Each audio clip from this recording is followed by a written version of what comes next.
শেখ সাদি তোমার বয়ফ্রেন্ড? আমার ছোট ভাই।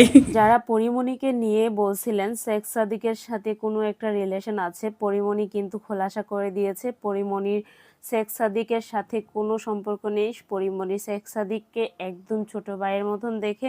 আর আমরা যা ভাবছি, যা দেখেছি, যা শুনেছি সবটাই গুজব, সবটাই মিথ্যে। আর পরিমণিকে নিয়ে আরেকটা হাস্যকর জিনিস দেখছি, সোশ্যাল মিডিয়ায় খুব একটা ট্রল করতেছেন। সেটা হচ্ছে যে পরিমণি নাকি 12টা বিয়ে করে মানে সেঞ্চুরি করবে। তো ওই জিনিসটা হচ্ছে কি, পরিমণি ছোটবেলায় একটা সময় মানে হাস্যকর উদ্দেশ্যে বলে না যে আমি বড় হয়ে 12টা বিয়ে একদম ডজন করব। তো ওইরকম কথাটা বলেছিল। তো ওইটা যে বাস্তব হবে কখনো ভাবতে পারিনি। তো এটা হাস্যকরভাবে বলেছিল।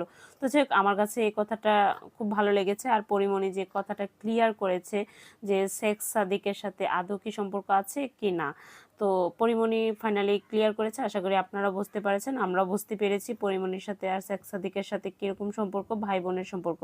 আর আশা করি এই ভাই বোনের সম্পর্কের মধ্যে কোনো বাজে কোনো নেগেটিভলি কথা বলা হবে না ইনশাল্লাহ। আর শেখ সাদিকের বয়সটা দেখেন আর পরিমণির বয়সটা দেখেন, পরিমণি অনেক বয়স্ক আর শেখ সাদিক হিসেবে একদম ছেলে, একদম ছেলে বলতে ছেলে, বেশি হলে 23-24 বছর হবে শেখ সাদিকের, বেশি হবে না।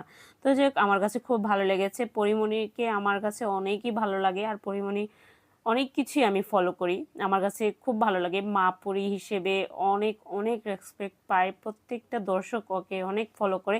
আর আপনি ওদের পেজটা দেখলে বুঝতে পারবেন, পরিমণি বাংলাদেশের প্রত্যেকটা আর্টিস্ট থেকে সবচাইতে টপে আছে ফলোয়ারের সংখ্যা দিয়ে। এত ফলোয়ার পরিমণির মানে ভাবা যায় না। তো যাই হোক, আজকে এই পর্যন্তই। কেমন হয়েছে পরিমণির কথাগুলো? আল্লাহ হাফেজ।